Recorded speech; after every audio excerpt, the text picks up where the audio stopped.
Hello friends, welcome to ஈரோட அம்மாச்சி சமையல். இது நம்ம வீட்டு சமையல். இன்றைக்கி நம்ம பார்க்க போகிறது ஈரல் ஃப்ரை எப்படி பண்ணலாம் அப்படின்றத பார்ப்போங்க. இதில் நான் வந்து ஒரு 1/2 kg வாங்கிட்டு வந்து வச்சுருக்கேன். இதில் செவ்வரொட்டி இதெல்லாமே போட்டிருக்காங்க. நம்ம வந்து இப்போ மசால் ஜாமான் வறுக்கணும். வறுத்து இந்த ஈரல் ஃப்ரை பண்ணலாம். இதை வணக்கிறதுக்கு தேவையான எண்ணெய் ஊற்றிக்கலாங்க. பாருங்கள், இதில் நான் 2 கிராம்பு போட்டிருக்கேன். ஒரு சின்ன பீஸ் பட்டை, ஒரு 1/4 ஸ்பூன் சோம்பு போடலாம். மிளகு வந்து ஒரு 1/2 ஸ்பூன் போட்டுக்கலாம். அப்புறம் ஜீரகமும் ஒரு 1/4 ஸ்பூன் போட்டுக்கலாங்க. எல்லாமே எண்ணெயில் வணக்கிடுங்க. இதில் சின்ன பீஸ் இஞ்சி போட்டால் போதும், ரொம்ப போட வேண்டாம். போட்டால் கசந்த மாதிரி ஆயிரும். அதனால் சின்னதாக ஒரு பீஸ் போட்டுக்கோங்க. 3 பல் பூண்டு நான் எடுத்திருக்கேன், அதை போட்டுக்கலாம். அப்புறம் ஒரு 4 சின்ன வெங்காயம், 2 பீஸ் தேங்காய்,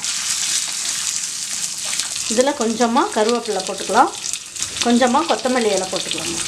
இதில் போட்டு வணக்கிட்டு அரைக்கும் போது நல்ல டேஸ்ட் கிடைக்கும்.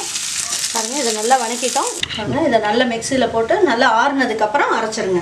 பாருங்கள், ஈரல் ஃப்ரைக்கு தேவையான எண்ணெய் ஊற்றிக்கலாம். இதில் வெறும் கடுகு மட்டும் போட்டு தாளிக்கலாம். பாருங்கள், கடுகு நல்லா பொரிஞ்சிருச்சு. இப்போ நம்ம அந்த கருவேப்பிலையை போட்டுக்கலாம். 2 இனுக்கு 100 கிராமுக்கு சின்ன வெங்காயம் போட்டுக்கலாம். ஈரலுக்கு தகுந்த மாதிரி உப்பு போட்டுக்கலாங்க. 4 பல் பூண்டை நான் தட்டி வச்சுருக்கேன், அதையும் போட்டுடலாம். மஞ்சள் தூள் கொஞ்சமாக போட்டுக்கலாம். இப்போ வெங்காயம் நல்லா வணங்கிடுச்சு. பெரிய தக்காளியை எடுத்து கட் பண்ணி வச்சுருக்கேங்க, அது போட்டுக்கலாம். கொஞ்சமாக கரம் மசாலா பொடி மட்டும் ஒரு பிஞ்ச் அளவுக்கு போட்டுக்கலாம்.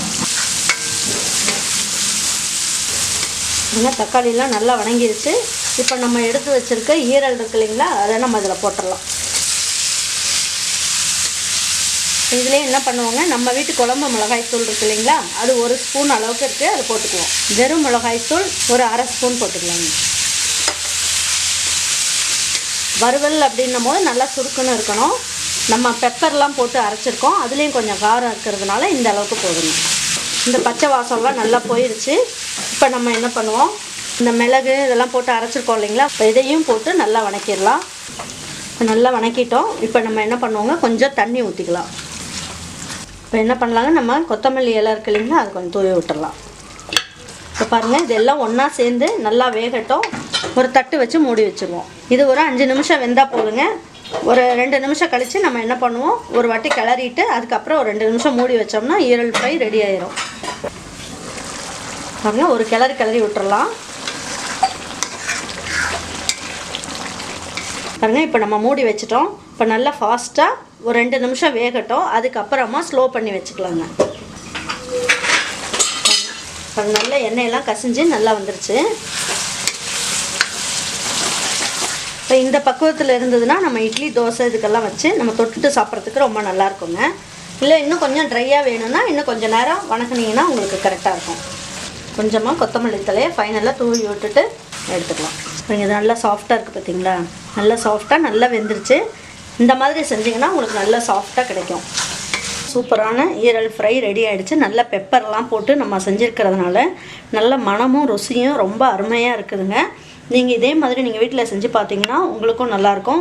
இது வந்து நல்ல அயன் கண்டென்ட் நல்லா இருக்கிறதுனால நமக்கு வந்து இந்த மாசமாக இருக்கவங்களுக்கு, அந்த ஏஜ் அட்டன் பண்ண பிள்ளைங்க, இவங்களுக்கெல்லாம் வந்து நல்லா செஞ்சு கொடுக்கலாங்க. அயன் கம்மியாக இருக்கவங்க இந்த மாதிரி செஞ்சு சாப்பிட்டிங்கன்னா உங்களுக்கு ரத்தம் நல்லா ஊறுங்க உடம்புல.